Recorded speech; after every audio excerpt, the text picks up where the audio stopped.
The city of Portland is putting obstacles in the way of those who want to improve their personal fitness. Fitness courses have been installed at several schools and parks around the city as part of the city's Healthy Portland program. Brad Knobloch spoke with Ethan Owens, the city's athletic facilities manager, about this new initiative.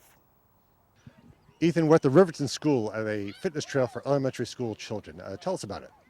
This is one of 5 elementary aged fitness trails that we've just recently installed. This one here is at the Riverton School, and it's made up of 6 different elements the kids can go around in a circuit and do. And describe some of the elements for me. Well, we've got, like I said, 6 different ones. We've got something called a spread eagle. We've got a cargo net climb. We've got a bunch of walls for them to climb over. We've got a balance beam that's hanging by chains, which is a little tricky. And then we also have some pull-up bars.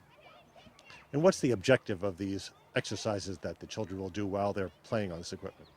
Well, basically the whole idea behind these was to get kids out of the house, whether it's families coming to participate, whether it's gym classes from the school coming out to participate, to use this equipment to find a different way of playing that's outdoors, that's a physical challenge for them. Some of these things will be difficult. Some of them they won't be able to do, but hopefully they will do over time after trying it many times. And basically it's an obstacle course, fitness, confidence course for kids to get out and just to be outside, have fun.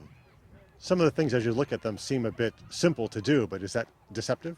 It is very deceptive, like the balance beam that hangs behind me here from the change. It's a little tricky. You got to climb under, get on it, walk across, and then climb out.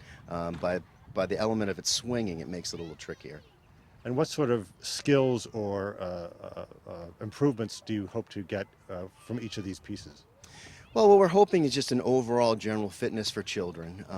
The kids' obesity issue is such a large issue these days, and this is one element that we're hoping will get kids out and a different style of play, not just a playground. You know, all this material, these elements are made from wood. It's more of a natural style of play, kind of like the old days of just running and having fun, and that's what this is designed to do, is just to get out, climb, have fun. And there are several of these at different places around the city. Where are those? Yes, there are. We've put one in every district. We have one at Peaks Island. We have one at the Ocean Ave School. We have one here at Riverton. We have one at the Hall School and also at the Reiki Elementary School. And there's one for adults someplace, right? Yes, there is. There's a rather challenging course down at the Preble Street soccer fields across from Hannaford. And that's made up the same, about 5 or 6 different elements in a big circle around the soccer field. And these are open to anyone at any time, not just school children during the school day. Is that right? That is true. These are open to the community. The adult course is truly for adults. It's really not for children. And there's some signage that talks about that. But these at the elementary school, sure, they're for families on the weekends, and we hope they will come challenge themselves during gym class and come out on the weekend and practice, sure. Joan Ingram is a program coordinator for Portland's Public Health Division. Joan, this is a program of Healthy Portland. Tell us about Healthy Portland and what the objectives are. Yeah, so Healthy Portland is one of 27 local Health Humane partnerships. Healthy Portland is housed at the City of Portland's Public Health Division, Health and Human Services Department. We do work around for physical activity, nutrition, and tobacco and substance abuse prevention. And our initiatives, we try and create sustainable changes in our communities. So things like policy change or we say environmental change, which is essentially what this strategy is here. How do these facilities here play into that? Well, we're looking for a way to keep to allow for access to physical activity for school children and their families after hours. And we spoke with the school and talked about many different ways we could do this inside or outside of the schools. And then in talking with them and the rec department more, we discovered, this idea that the recreation department had that really does provide this free access to physical activity outside of school hours and is an innovative way to incorporate that into the day. Where's the funding for this program come from?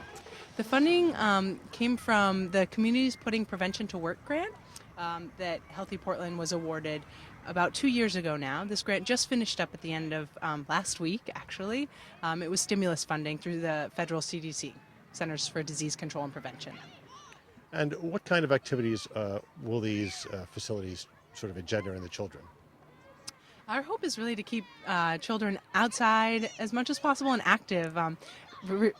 Decrease screen time, as we say, so less time behind the TV or computers when not using them at school, and especially I think as on a day like today, we're headed into the spring and summer, and we want kids to be able to be outside and active year round. For a Community Update, I'm Brian Knobloch.